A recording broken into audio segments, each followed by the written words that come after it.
welcome to God's 5 Minutes with Pastor Ed Wilson.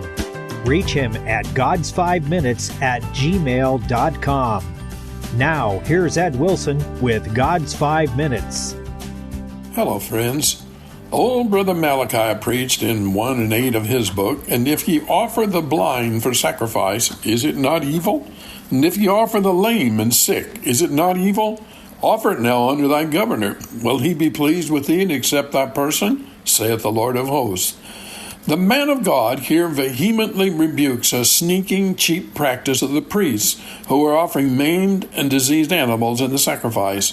Worshippers would bring sound beasts, and the priests, for their own profit, would substitute a worthless one.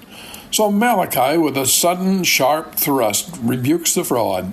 He says to them, "Take that diseased creature that you are not ashamed to lay on God's altar, and try what the official appointed by the Persian kings to rule over the returned exiles will think. Will that offering be considered a compliment or an insult? Do you think it will smooth your way to help your case before him? Surely God deserves as much reverence as the deputy of Artaxerxes."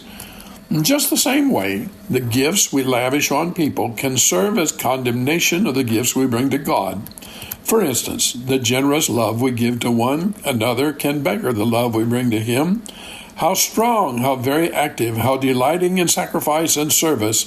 What a source of delight is a love that knits many husbands and wives, many parents and children, many lovers and friends together.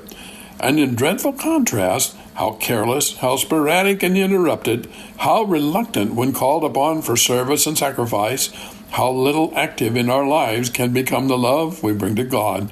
We durst not lay upon the altar of family affection, of wedded love, of true friendship, a love such short as that.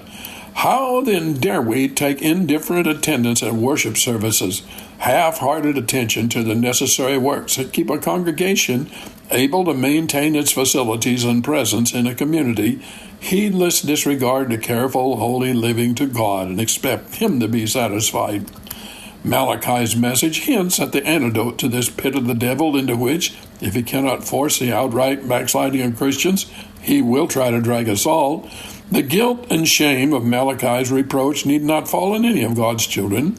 The answer is, obviously, to give God the best. In setting the perfect example for this service, we have before us the unspeakable gift. Jesus Christ has given himself. God has given his Son. Jesus Christ and God in giving gave up that we might receive. That gift, truly received by any living soul, will infallibly lead to a kindred self-surrender. If once we come within the gravitational pull of that sublime force, it will draw us from our earth-minded orbit and turn us into satellites reflecting his light.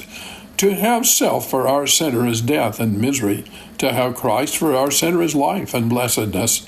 No one is ever strong, so blessed, so truly himself, as when the might of crass sacrifice has melted down all his selfishness and has made it flow out in rivers of self-surrender, self-absorption, self-annihilation, self-preservation. He that loseth his life shall find it. This beautiful placing of our highest impulses of love and charity upon the altar changes our whole conception of what we call our possessions. Once noblemen came to their king, and kneeling before him, would put their hands between the king's hands. There they would surrender to him all their lands, all their property, to make him overlord concerning all. The king, in return, would give them back again, thus making the kneeling nobles stewards over them, to be managed and protected not only as belonging to the nobleman, but also as a sacred trust between the nobleman and his king, thus his country, the homeland of his fathers. We do the same in giving our very hearts to our heavenly King, and thus become joyously and gratefully obliged to do all his kingdom first in consideration. By doing so, we engage to our benefit the resources of his limitless kingdom in preservation of our souls. Have you talked to God today? You have been listening to God's 5 Minutes with Pastor Ed Wilson. Reach him by email at godsfive minutes@gmail.com. Tune in next time to hear more encouraging thoughts from God's Word on God's 5 Minutes with Pastor Ed Wilson.